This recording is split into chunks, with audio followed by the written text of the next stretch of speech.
E agora o nosso último painel remete-nos para as terapias para a reabilitação. Portanto, uma visão 360 sobre a reabilitação em pediatria e não só. Mas para já vou convidar o João Rato, que é cardiologista pediátrico e responsável pelo projeto HERO, para fazer a sua primeira apresentação e depois chamarei a colega Sandra Claro para se juntar aqui à mesa. Até já.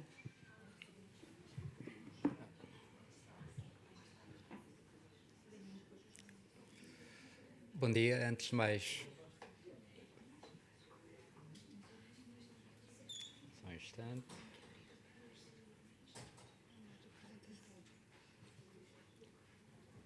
Ok. Bom dia, antes de mais, obrigado pelo convite para estar aqui. Portanto, o meu nome é João Rato, eu sou cardiologista pediátrico, sou também o coordenador do Grupo de Trabalho de Desporto da Sociedade Portuguesa de Pediatria atualmente e fundador do programa HERO. Vou começar por vos mostrar um dos nossos exemplos. Este é o José, tem 10 anos, tem várias doenças, é este pauzinho virar tripas que vocês veem aqui. Tem um marfan muito grave, uma sarcopenia muito marcada, como vocês percebem, por bronquiectasias e foi operado, colocou 2 próteses valvulares há cerca de 1 ano. E entrou no nosso programa de reabilitação cardíaca cerca de 6 meses após a cirurgia. E 6 meses depois já tivemos uma grande melhoria da capacidade funcional e da qualidade de vida. Não vou entrar muito nos pormenores técnicos, pois não quero tirar tempo à discussão, que julgo que é a parte mais rica. E, portanto, vou passar esta parte, mas só para nos focarmos que estamos a ver um novo paradigma, tanto nas doenças cardíacas como no resto da pediatria, em que, de facto, todas as crianças com doença crónica, isto é transversal às nossas áreas, devem praticar exercício físico e desporto que deve ser adaptado à sua condição.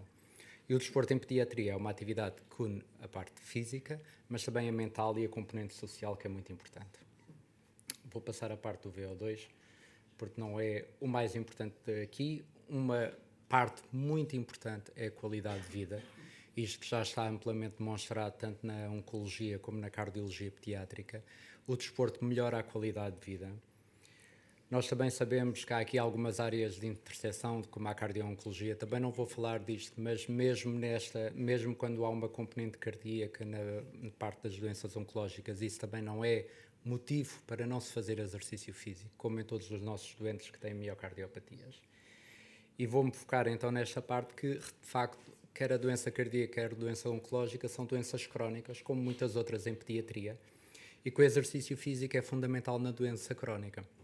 Eu vinha para cá e estava a ouvir um podcast do Poema Ensina a Cair e estava a ouvir uma reflexão de um padre acerca da importância do corpo e o corpo no divino, e todos nós sabemos que, de facto, estas doenças são uma grande agressão ao corpo e o corpo sofre muito, e quem já passou e viveu com familiares com estes processos sabe perfeitamente o quanto o corpo sofre.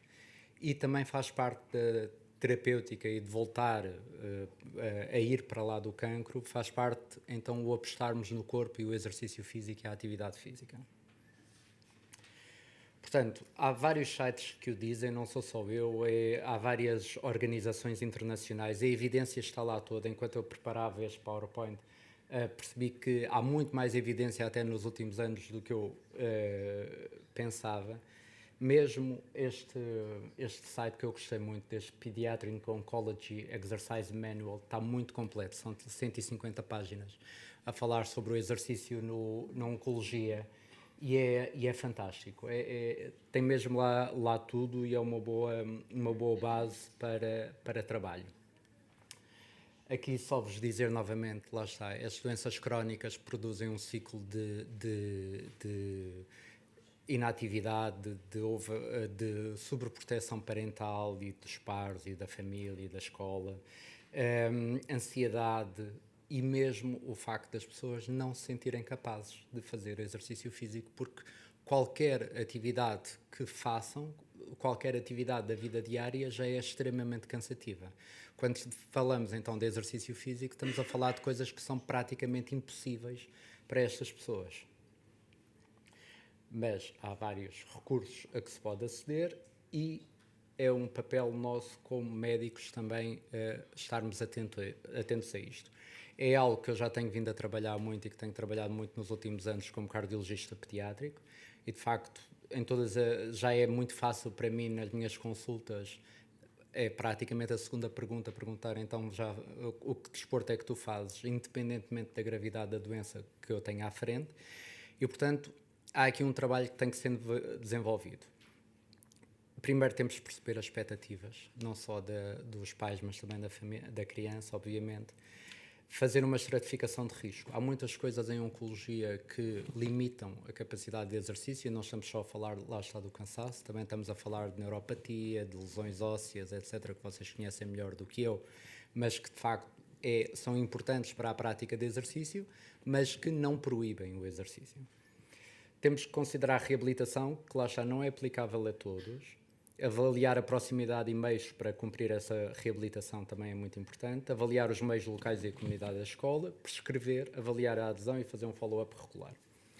Também dizer que, em relação aos conceitos, atividade física, exercício físico e desporto são coisas diferentes.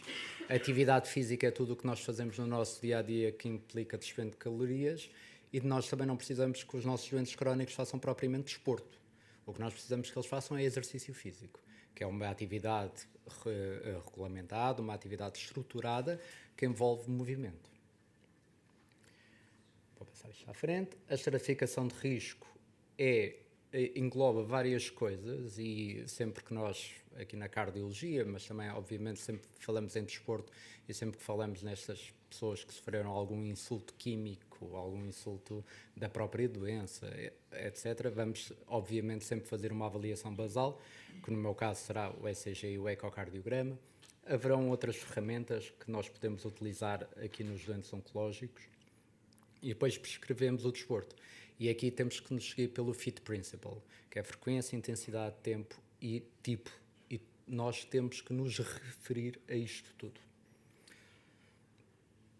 Neste manual que eu vos estava a falar, por exemplo, há esta guidance, ou seja, tanto para o exercício aeróbio como para o exercício de resistência. Dizer sempre que para o exercício físico não basta ser um exercício aeróbio, também é preciso resistência, é preciso construir a massa muscular. E isso é fundamental para o movimento, para o equilíbrio, para a coordenação, para o crescimento saudável de uma criança. E também não estamos sozinhos, temos toda uma rede de apoio de que nos podemos valer. E muitas das minhas crianças não estão na reabilitação, mas hoje em dia já conseguimos, através do wearable, através de trazer os professores também para esta discussão, trazer a família, explicar os riscos, coisas no limite nas cardiopatias e nas miocardiopatias, coisas como ter um desfibrilhador no sítio onde as crianças praticam, os pais aprenderem suporte básico de vida.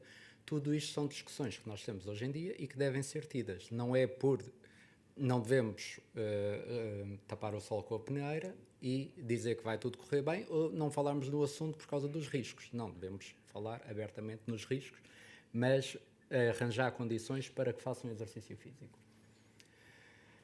Novamente, estes manuais têm vários conselhos práticos, que eu também vou passar à frente.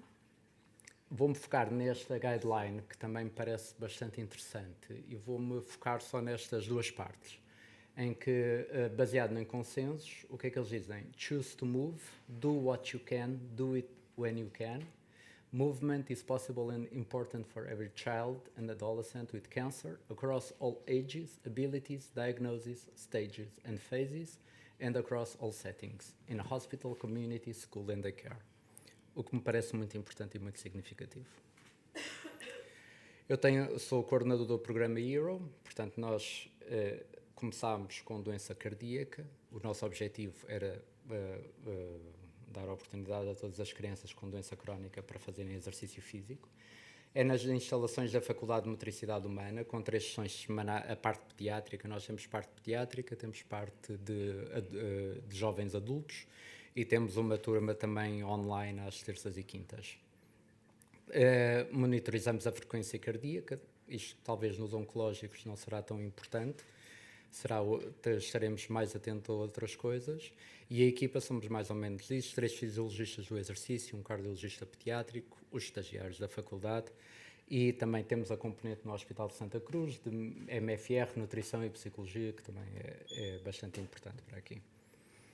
Já estamos a trabalhar desde 2022 e já temos várias turmas que eu vos falei. Este é o nosso ginásio adaptado para as crianças. Portanto, como veem, são instalações fantásticas. Está aqui o iPad onde nós controlamos a frequência cardíaca. Estes são os nossos jovens a trabalhar. Estes são só alguns dos exercícios que eles fazem. Esta jovem só tem meio coração, tem um coração univentricular, portanto só tem um ventrículo. E vocês veem que é uma verdadeira atleta. E, portanto, para começarmos a trabalhar juntos e para trazer doentes oncológicos, neste momento é preciso dar o primeiro passo. E nós não gosto de perder muito tempo a pensar como é que vamos fazer ou como é que não vamos fazer. Acho que, acima de tudo, é preciso um doente que queira, uma pessoa que vocês conheçam, queira fazer mais exercício físico e que tenha medo de começar. E depois é começarmos a trabalhar com esse jovem, começarmos a passar a palavra, começarmos a trazer mais. Acho que mais do que reunirmos um grupo grande, nós já temos as crianças lá a fazer, a parte social é muito importante, as fisiologistas do exercício também percebem bastante da parte da doença crónica. Como vocês viram no início, nós temos jovens com muitas limitações, portanto, mais importante do que pensarmos muito acerca de como é que vamos começar e como é que vamos colaborar, é preciso um doente e é preciso vocês fazerem-me chegar esse doente e começarmos com esse jovem. Obviamente que terá que haver sempre comunicação pelo menos com o oncologista, que é assistente da criança. Isso é fundamental. Claro que o ERO também não será possível para doentes hospitalizados nem imunossuprimidos pelas limitações óbvias. Pronto, e deixo só finalmente este último slide que já vos falei, do choose to move, do what you can, do it when you can. Não esquecer que exercício é medicina e isto é verdade para qualquer doença crónica. O exercício não deve ser proibido, deve ser adaptado. A reabilitação pode não ser para todos, é preciso adaptar a cada criança.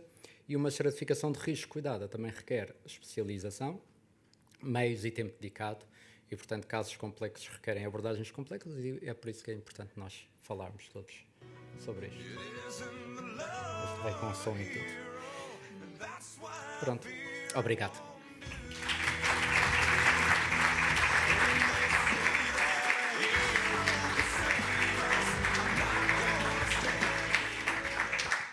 Ficamos todos com vontade de saltitar para aqueles colchões, só lhe digo. Eu fiquei, pelo menos. Muito obrigada, João, por esta apresentação. E vou pedir à doutora Sandra Claro para se juntar a nós, fisiatra, especializada em medicina física e reabilitação e com pós-graduação em dor e exercendo funções atualmente como assistente hospitalar graduada nos serviços MFR... Medicina de Física e Reabilitação, exatamente. Eu agora já ia dizer Medicina Geral e Familiar, que é o óbvio, da ULS Alentejo Central e também São José, nomeadamente no Hospital da Estefânia. Muito obrigada também de se juntar a nós. Tem o seu microfone aí na sua cadeira e daqui a pouco vou estar também à conversa com a Paula Chaves. Onde é que está a Paula? Lá. Já vamos à Paula para saber o que é isto do mexermos contra o cancro.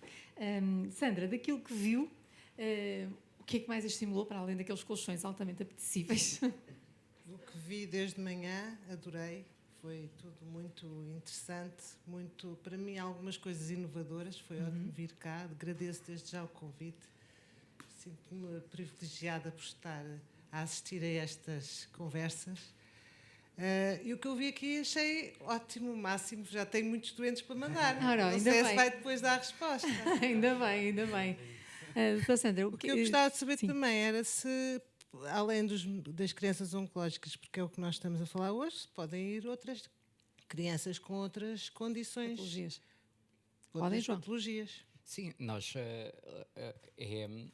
eu preferia começarmos por grupos, porque embora também já tenha tido abordagens, por exemplo, de pessoas da pneumologia pediátrica para recebermos alguns doentes com bronquiectasias. Que de resto já temos lá o Zé, por exemplo, que tem bronquiectasias e, portanto, é mais ou menos. Mas sim, todas as crianças com doença crónica são convidadas a vir experimentar o ginásio. Pronto, vamos todos levar as nossas crianças só para experimentar, pelo menos uma vez experimentar. Esta especialidade, que se calhar há uns anos não era tão importante, não é? A questão do movimento quando uma pessoa está com uma doença crónica. Sandra, qual é a importância também das equipas entre hospitais ou intra-hospitais falarem entre si, falarem com a comunidade, integrarem também os cuidados paliativos pediátricos, fazerem intervenção precoce, fazerem apoio domiciliário? Como é que tudo isto funciona? Ora, a nossa especialidade é muito abrangente, abrange muitas áreas da medicina, muitas áreas que vão limitar a função, a adaptação à vida diária, e nós deparamos-nos com as crianças logo ou em consulta externa, quando são-nos enviados para a consulta, ou até inicialmente, no caso das crianças com este diagnóstico, no internamento, numa fase aguda. E nesta fase, de facto, a nossa intervenção também é essencial. Em todo o trajeto, em todo o percurso que a criança tem com esta condição, a nossa fase entra logo que inicia o diagnóstico. Logo que inicia o diagnóstico, porque nós temos que prevenir. Temos que prevenir, porque faz parte também da nossa especialidade, é prevenir, depois intervir na fase aguda e na fase subaguda e na continuação ao longo de todo o trajeto até a doença estar realmente tratada. Ou, muitas vezes, em certas situações, quando há uma evolução para outro desfecho mais complicado, não é? Claro. O final de vida. Exato. João, falou aqui da importância da reabilitação, crianças com doença crónica, necessariamente também esta questão que hoje abordamos da oncologia, e disse uma coisa curiosa, foi que se os miúdos já praticam algum tipo de desporto, que devem continuar a manter o mais possível, com a maior qualidade de vida possível, a maior quantidade de tempo possível. Qual é a sua experiência, antes de passarmos aqui um testemunho muito curioso que quero partilhar convosco, da Luísa?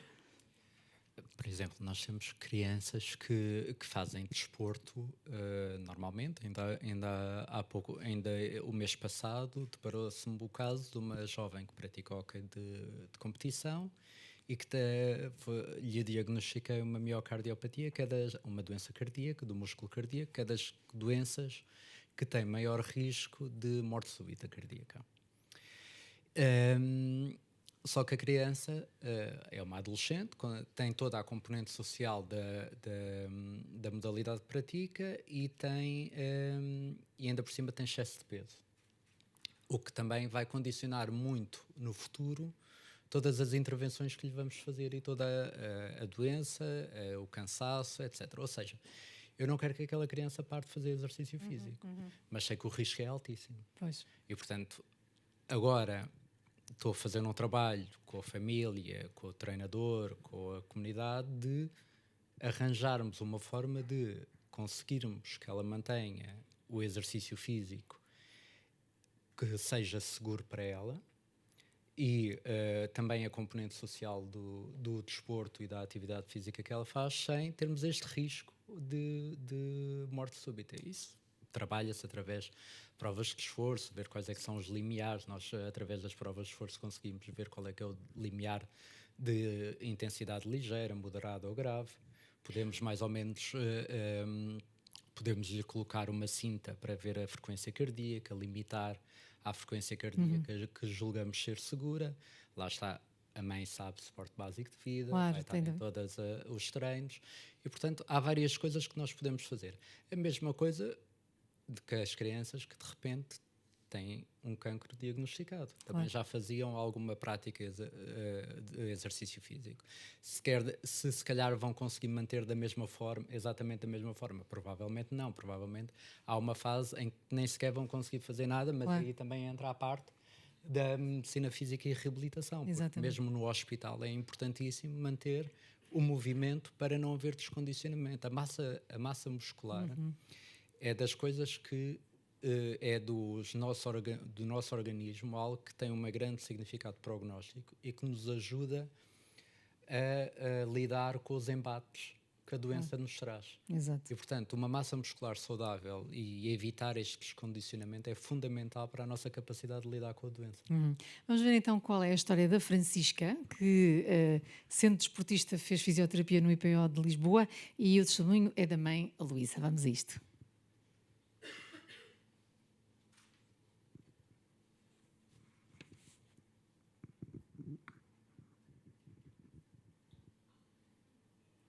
A Francisca foi diagnosticada com leucemia antes do diagnóstico, fazia desporto, fazia muito desporto, era uma miúda muito ativa, fazia natação 4 vezes por semana e fazia patinagem artística 4 a 5 dias por semana. Quando começou o tratamento, no início estava a correr bastante bem e ela estava animada, mas começou a fazer muitos efeitos secundários, começou a ter muitas dores. E foi a um ponto em que a médica recomendou ou a encaminhou para a fisiatria, para uma avaliação e para acompanhamento de fisioterapia. No início há uma evolução muito rápida e muito boa, mas a partir de certa altura há alguma estagnação, porque já não apetece fazer os movimentos, porque já não faz os trabalhos de casa. A fisiatra fez uma avaliação e recomendou que houvesse ali uma alteração de fisioterapeuta, que foi quando mudámos também para a Rita. Um bocadinho diferente, mais lúdica, mais através de jogos, e havia mais desafio, havia um desafio mais físico, mais de encontro às coisas que a Francisca era antes de ficar doente. A situação da Francisca teve uma evolução boa e atingiu um patamar em que foi considerado que já não necessitava de fisioterapia e teve alta. No entanto, a sua atividade física está limitada às aulas de educação física da escola e mesmo essas bastante condicionadas, porque há várias atividades que não pode fazer. Sim, na fisioterapia, a relação com o fisioterapeuta é absolutamente essencial. E na fisioterapia não é só a parte física que é impactada, também a parte social, psicológica. Às vezes havia sessões em que a Francisca não se sentia fisicamente em condições para fazer a fisioterapia. No entanto, queria ir à mesma. Ela fazia-lhe falta, ela sentia a necessidade de ir à sessão de fisioterapia. Portanto, de repente há uma necessidade, aquilo que não parecia nada normal, de repente há uma necessidade e é a própria doente, a criança que pede. Isto, Sandra, é muito importante percebermos de facto que estes cuidados, todos eles, seja fisioterapia, seja o que for, têm de estar centrado na criança e na família, naquilo que é possível ser feito naquela altura. Não é? É centrado na criança e na família, com grande também capacitação da família, grande esclarecimento e também de acordo com as necessidades da criança, com o que ela efetivamente deseja para ela, é sempre ter em conta, com a motivação, com o momento, com o momento. Naquele momento está disponível, noutro momento não está, naquele momento quer descansar e, portanto, também a fisioterapia em si é importante, mas também temos que respeitar os horários, as necessidades da própria criança. Exato. E a motivação. É muito o fisioterapeuta, a ligação entre o fisioterapeuta ou mesmo o terapeuta ocupacional, que também tem uma grande intervenção também nestes casos, e a terapia da fala. Exatamente, ia falar nisso. Quando de facto há aqui alterações da comunicação, da voz, perturbação da alimentação, são tudo ferramentas que temos que usar para conseguir normalizar o máximo possível e capacitar cada vez mais e dar mais ferramentas para essa criança se sentir ativa, sentir-se integrada no dia-a-dia e realizar as suas atividades o mais possível, o melhor possível também e com vontade. Sem dúvida. E enquanto eu peço à Ana Rita para levar o microfone à Paula, porque vai falar daqui a pouco, pergunto aqui ao João se depois esta questão de integrar o desporto na logística familiar, quando já há tanta consultas, como é que os pais reagem? Isso é alguma dificuldade que nós temos, porque lá está, estamos na Faculdade de Motricidade Humana, por exemplo, não é só para falar no programa de reabilitação, é algo que fica ali entre a A5 e a Marginal, portanto, às horas que nós fazemos as aulas de desporto, o trânsito já é horrível. Depois, ao ir buscar as crianças à escola, ao levá-los à prática física, ao levá-los para casa, aos irmãos, às vezes é complicado. Às vezes vão os irmãos, por exemplo, a irmã do Zé vai sempre à reabilitação e faz exercício físico com o Zé e com exatamente, não se perde nada. Exatamente, às vezes os irmãos, porque fica mais fácil e vão. É difícil, nós temos uma aula online para os jovens que não podem dirigir-se por qualquer motivo. O importante é sempre fazer exercício físico. Claro que a aula online também não se adapta a todos. Claro. Porque não dá.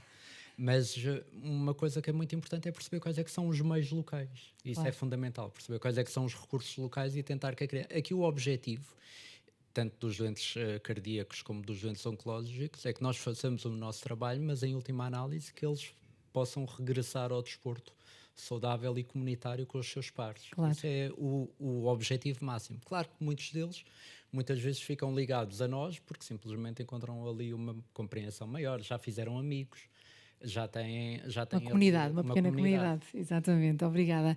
Paula, muito bom dia, bem-vinda. Paula Chaves integra a Liga Portuguesa contra o Cancro e traz-nos hoje o projeto Mexer contra um Cancro, ou seja, é um projeto cujo objetivo principal é necessariamente angariar fundos para a investigação, mas também mobiliza toda a gente para esta questão da atividade. Bom dia a todos. Em primeiro lugar, muito obrigado em nome da Liga por podermos falar deste projeto, Mexer contra o Cancro. Para eu vos contar o que é o Mexer contra o Cancro, tenho de vos contar um bocadinho a história. Tenho um minuto, mas chega. Perfeitamente. Como sabem, a missão da Liga é apoiar o doente oncológico, promover a saúde e prevenir o cancro e, obviamente, incentivar a investigação e informação em oncologia. Por isso, vocês todos seguramente ouviram falar nas bolsas de investigação em oncologia, que inicialmente eram Terry Fox, baseados exatamente numa coisa que o João falou há bocado, num jovem que sofreu a amputação e que promoveu e que fez a Fundação Terry Fox. Nós fizemos isso durante muito tempo. Durante a pandemia não pudemos fazer a corrida Terry Fox e foi durante esse período que surgiu a ideia de alargar o conceito de corrida Terry Fox, ou seja, juntar aquilo que nós queríamos essencialmente, que era angariar dinheiro para a investigação, às outras áreas de missão da Liga, nomeadamente a prevenção primária. E, portanto, nós o que pretendemos nesse dia, este ano vai ser no dia 9 de maio, no estádio do Jamor, estão todos convidados. O que pretendemos fazer é angariar dinheiro para a investigação, mas ao mesmo tempo promover a ideia de que qualquer tipo de exercício físico, como o João muito bem ali explicou a diferença entre atividade, exercício e desporto, qualquer tipo de exercício físico serve para diminuir o risco de cancro e promover a qualidade de vida do doente oncológico. E, portanto, é isso que nós pretendemos nesse dia, em que estamos todos a fazer vários tipos de atividade e temos a colaboração do Benfica, do Sporting, da FMH, das diversas entidades. E os resultados têm sido bons. Fizemos isto pela primeira vez em 24 e em 24 conseguimos passar de 2 bolsas para 5 bolsas, no mesmo valor, 15 mil euros cada uma, apenas com fundos angariados no Mexer contra o Cancro. Em 25 passámos para 8 bolsas e em 26 quantas é que eu quero? Quero 11. Pelo menos. Pelo menos. Fica o desafio. Estão todos convidados para estar connosco no dia, Qual é o dia? 9 de maio. 9 de maio. E têm prospectos, se quiserem, em cima ali do secretariado para... Obrigada, Paula. Coisas iguais a esta. Exatamente. 9 de maio, dia da Europa, não tem que enganar. Obrigada. É tudo para o Jamor. Obrigada eu, Paula, também por ter vindo cá. João e Sandra, nota final para que os pais também sintam que é fundamental preocuparem-se com estas, com este, lá está, aqui sim, integrativo. Muito integrativo, não é? A parte da reabilitação. Tudo o que foi falado é tudo muito integrativo e, no fundo, faz tudo parte de tudo o que se pode oferecer a uma criança e à família e à sociedade. Porque quando nós capacitamos uma criança, é para ela ficar integrada na sociedade. Exato. É para ela se sentir feliz e ser útil para a sociedade e divertir-se. E é por isso é que falámos aqui essencialmente da parte do exercício, mas nós, como Medicina Física e Reabilitação, não só capacitamos para o exercício dentro das limitações que tem, mas também para as atividades de vida diária, que são fundamentais, as mais básicas, logo em grande parte das crianças, precisam de ultrapassar essa fase e sentir-se capazes e motivadas. Por isso, essa fase também faz parte da criança com esta patologia, oncológica. João, no fundo, todos são heroes, não é? Acabam todos por ser heróis. A mensagem final é isso mesmo, é que nós como médicos e como pais que trabalham em pediatria, em crianças, não estamos a cumprir totalmente a nossa missão se não os capacitarmos para viverem uma vida ampla e eficaz na sociedade, para cumprir o seu papel para o qual eles nasceram. E, portanto, o exercício e a medicina física e a reabilitação fazem parte disso. Muito bem. Resta-me agradecer, não só à Paula, mas também ao João Rato e à Sandra Claro por estes depoimentos. Muito obrigada, um aplauso para ambos. Podem regressar à plateia porque... Obrigada. Muito obrigada.